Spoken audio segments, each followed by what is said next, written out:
तरफ भारत विकसित होते हुए आज मूलभूत आवश्यकताओं की चुनौती से अपने समाज को बाहर निकाल करके दूसरी तरफ अपनी सीमाओं को संरक्षित और सुरक्षित करते हुए भारत आज विश्व के पटल पर एक उभरते हुए सितारे के रूप में अपनी पहचान बना रहा है। उस महत्वपूर्ण समय हमारी अर्थव्यवस्था दुनिया की 5वीं बड़ी अर्थव्यवस्था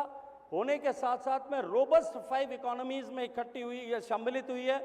उसी के साथ साथ में हम तीसरी अर्थव्यवस्था बनने की दिशा में बहुत तेजी के साथ में आगे बढ़ रहे हैं। और उस लक्ष्य के साथ में जो सम्माननीय प्रधानमंत्री जी ने लाल किले के प्राचीर से इस अमृतकाल के प्रारंभ में देश के 140 करोड़ लोगों के सामने एक संकल्प के माफिक रखा था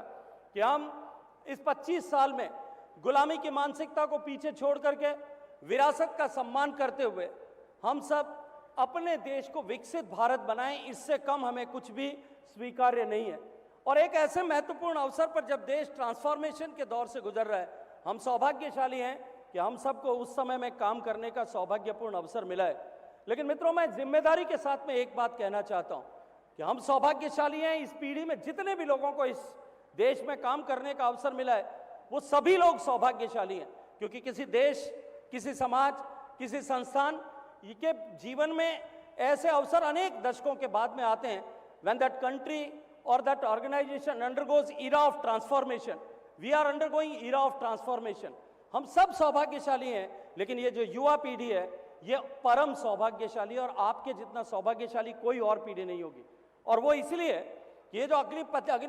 आगामी 25 साल है, इस कालखंड में मैं निश्चित रूप से पूरे जिम्मेदारी के साथ मैं कह सकता हूं, मैं दीवार पर लिखा हुआ पढ़ सकता हूं कि भारत जिस रास्ते पर चल रहा है, भारत निश्चित रूप से विकसित भारत होने वाला है। और विकसित भारत होने के बाद उस विकसित भारत में रहने के समय एकमात्र आपकी पीढ़ी ऐसी पीढ़ी होगी जो दोहरे सौभाग्य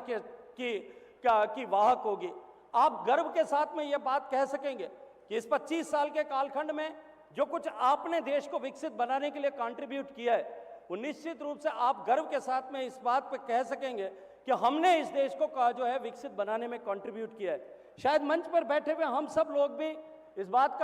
के लिए गर्व कर सकेंगे कि शायद कुछ भूमिका हमारी भी होगी। लेकिन 25 साल बाद में जब भारत विकसित हो जाएगा और इस विकसित भारत होने का इतिहास लिखा जाएगा, तब तो उन पंक्तियों में हम होंगे। लेकिन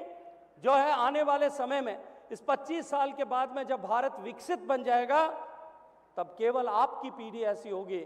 जो ये गर्व भी कर सकेगी कि भारत को हमने विकसित किया है और उस विकसित हुए भारत में रह भी सकेगी। आने वाली पीढ़ियों को विकसित भारत में रहने का सौभाग्य मिलेगा, लेकिन आने वाली पीढ़ियों को